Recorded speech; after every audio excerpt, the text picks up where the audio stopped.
Indonesia harus puas tersingkir dari Piala AFF. Nggak apa-apa guys. Jadi Indonesia akhirnya secara mengenaskan mengakui keunggulan daripada Filipina, yang mana mereka berhasil menang melalui gol semata wayang yang dilesakan melalui titik putih, titik penalti. Tetapi kita wajib mengapresiasi sebesar-besarnya guys. Meskipun timnas kita ini kalah di pertandingan kali ini, tetapi entah kenapa aku tetap merasa bangga dengan kekalahan ini guys. Melihat anak-anak muda ini bersaing mati-matian dalam mencetak gol itu sudah poin tersendiri guys. Itu udah jadi poin plus. Mungkin bisa kita bilang kredit lah untuk kepada para pemain muda ini guys. Ingat guys, yang kita lawan ini adalah pemain senior daripada Filipina yang berkompetisi di kualifikasi round 2 kemarin guys. Dan kita mengandalkan pemain U22 yang notabene masih sangat muda, tapi mampu merepotkan mereka. Dan bahkan kita sempat beberapa kali menciptakan peluang emas, hanya saja masih membentur Mister Gawang dan belum bisa mengeksekusi peluang emas itu guys. Kalau kita tarik lurus ya, sebelum ada insiden kartu merah yang didapat oleh Ferrari, permainan cukup seimbang. Memang di 20 menit awal kita itu sangat kerepotan dengan pressing yang dilesakan oleh anak-anak Filipina guys. Tetapi setelah 20 menit awal kita udah mulai terbiasa dengan pressing itu, dan kita sudah mulai lepas daripada pressing daripada Filipina. Dan terbukti di menit 30 hingga 40 kita malah menjadi yang memegang bola, yang menguasai pertandingan. Dan beberapa kali Marcelino itu hampir mencetak gol, tetapi ya apa ndak dikata ya, masih belum berpihak kepada kita yang namanya keberuntungan guys. Ya meskipun kita tersingkir, tapi aku yakin masih banyak pelajaran yang bisa kita petik dari Piala AFF ini guys. Jadi kalau aku ditanya pribadi, apakah tepat kita menurunkan pemain U22 di kompetisi ini? Jawabannya tepat sekali. Kenapa? Lihat betapa kasar, betapa keras, betapa mengerikannya Piala AFF ini guys. Lihat tadi Rafael Strijk hampir aja cedera. Aku nengok Rafael Strijk udah agak lantung-lantung jalan, itu udah ketakutan. Kenapa? Karena fokus kita nanti adalah round 3 Piala Dunia melawan Australia, Bahrain, dan China. Tiba-tiba harus cedera gara-gara Piala AFF yang notabene tidak ada kastanya ya. Jadi untuk apa gitu kan. Jadi aku melihat tadi juga Marcelino juga, untung aja aku setelah melihat bagaimana permainan ini, pengen cepat-cepat tuh pemain senior itu udah ganti aja, udah mainkan aja pemain muda, nggak apa-apa. Sampai segitunya tadi aku mikir ya. Karena ya kita lihat lah betapa memang layak sih pertandingan ini dibilang partai Mortal Kombat ya. Jadi kita nggak usah saling menyalahkan Ferrari lah yang kartu merah, yang tadi Donitri lah yang gara-gara dia kena kartu merah. Itu semua part of the game, apapun masih bisa terjadi. Tetapi untuk mengkritisi permainan ya wajar lah, namanya juga masih muda. Jadi kalau ada yang bilang ya Ferrari memang kayak gini nggak layak jadi kapten, ya memang itu kesalahan manusiawi ya. Yang jadi poin di sini adalah ingat, kita berusaha meregenerasi. Jadi ini pelajaran bagi mereka guys. Jadi ingat dulu, ini pelajaran. Jadi jangan sampai kita melupakan target utama kita, yaitu Piala Asia dan Piala Dunia. Memang kalau aku sendiri kesal juga gitu ya kan. Kok bisa gitu kasar kali mainnya, kayak main di Liga 1 kita kan. Padahal ini udah make VAR gitu. Tunggu, aku nanti bahas VAR juga ini ya. Kita bahas dulu permainan timnas Indonesia.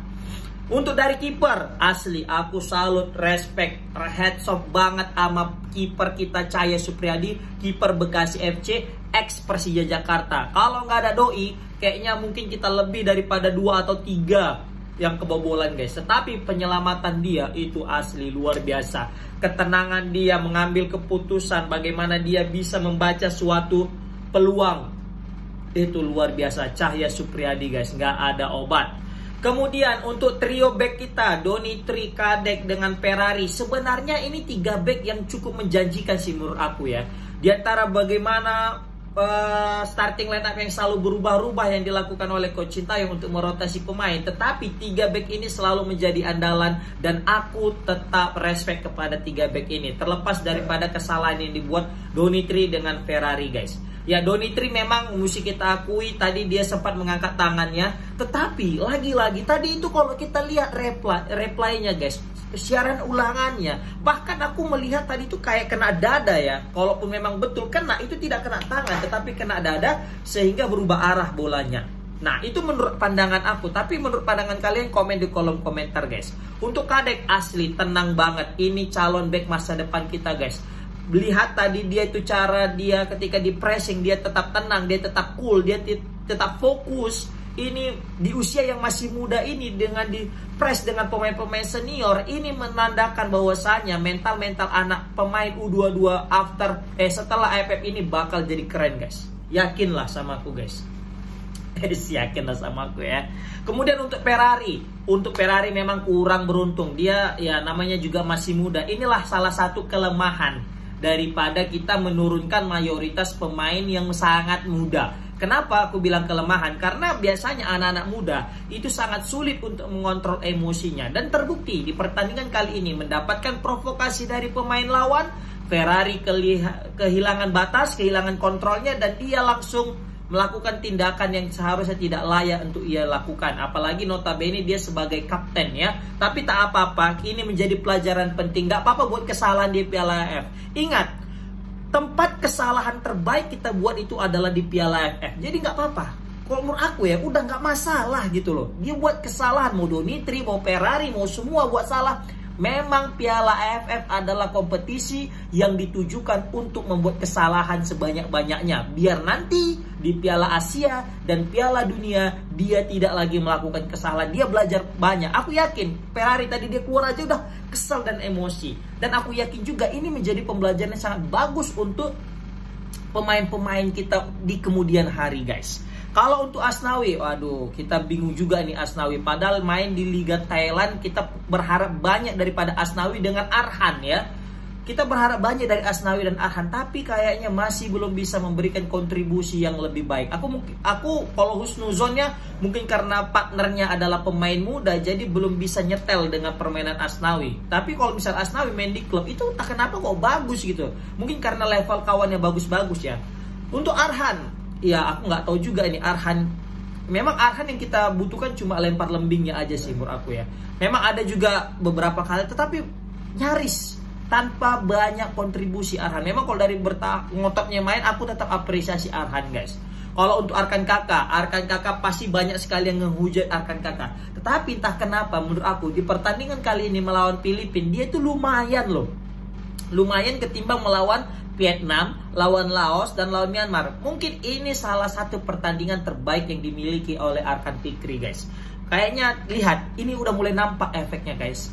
Di pertandingan pertama babuk, kedua babuk, ketiga babuk, dan keempat udah mulai bagus. Ini loh yang dimaksud oleh Coach Sintayong itu proses.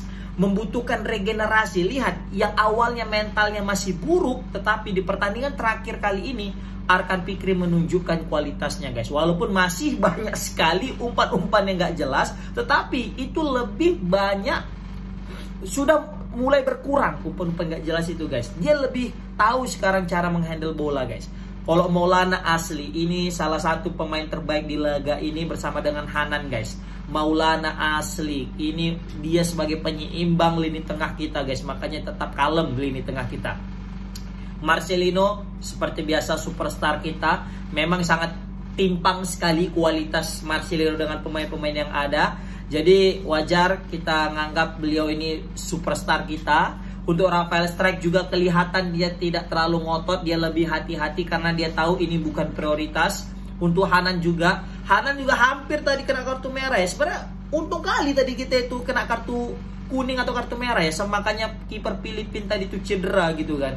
Makanya aku tadi sempat nengok permainan kita kasar-kasar kali di awal. Aku bingung apa yang kalian cari gitu ya kan. Ini kok kasar-kasar kali gitu. Tapi nah gini, yang kartu merah pemain, yang buat penalti pemain, tapi yang disalahi Coach Sintayong nanti takutnya ya kan. Maka dari itu, ini kalau kayak gini terus pemain-pemain muda ini, takutnya mau siapapun yang ngelatih tetap akan salah nih pelatihnya guys. Seharusnya ketika pemain ini sudah dipilih oleh Coach Sintayong, sudah diberikan kesempatan main, seharusnya mereka bermain dengan sepenuh hati dan tidak lagi memikirkan yang namanya Mortal Kombat. Bukan, maksudnya tidak lagi memikirkan keegoisan. Seharusnya sudah mati-matian tuh bermain, jangan lagi ada main setengah-setengah gitu ya kan. Tapi nggak apa-apa, untuk di pertandingan kali ini ya bisa kita bilang ya untuk melatih mental. Memang sudah mulai berkurang gerasak gerusuk kita ya, tapi masih tetap yang menjadi masalah adalah first touch kita guys. Ketika sudah mendapatkan bola, sentuhan pertama itu masih kurang, dan juga scanning kita dalam mengoper setelah dapat operan itu masih kurang guys. Tapi tetap pemain-pemain kita ini layak untuk terus diapresiasi guys. Sebenarnya tadi tuh kita kehilangan momentum karena di kartu merah, ya kan? Kartu merah kita kehilangan momentum, tapi malah bisa tetap nyerang loh di kartu merah tadi. Kita masih bisa nyerang, terus kena penalti, dan di situ langsung agak runtuh mental kita guys. Karena kalau misalnya tadi seri, kita masih bisa lolos, tapi kita kalah guys. Tadi kalau misalnya seri tadi itu, maunya kita itu agak-agak ada bermain kotor ya.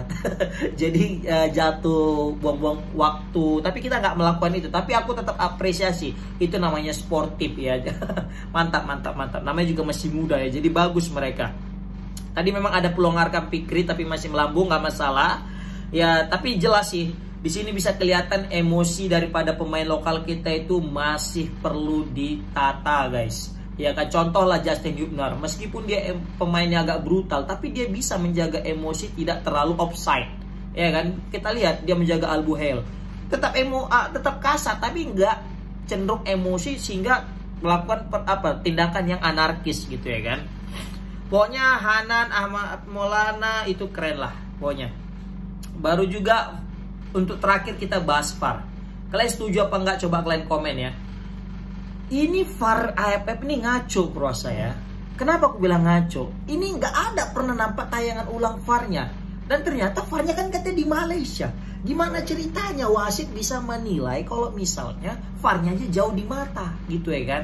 Baru juga seharusnya kan ada VAR layar yang ada di depan mata, yang di pinggir lapangan, jadi bisa dia cek langsung. Ataupun kalau memang nampaklah di layar gimana sih, ya kan, pelanggaran atau apa. Coba lihat gaya aja dari tadi ngecek VAR itu, asli gaya kayak ngecek VAR. Habis di situ aja waktu kita tadi tuh, padahal nggak ada perubahan sama sekali. Coba, kecuali dia ada ngecek terus ada perubahan, itu oke lah. Ini nggak, ngecek VAR aja habis waktu 5 menit, paling cepat 3 menit, kan udah nggak ada perubahan. Kecuali dia ngecek terus ada perubahan, oke lah. Ini kayak PHP aja VAR itu, sumpah. Coba komen di kolom komentar, kalian ngerasa nggak dengan apa yang aku bilang tadi kan?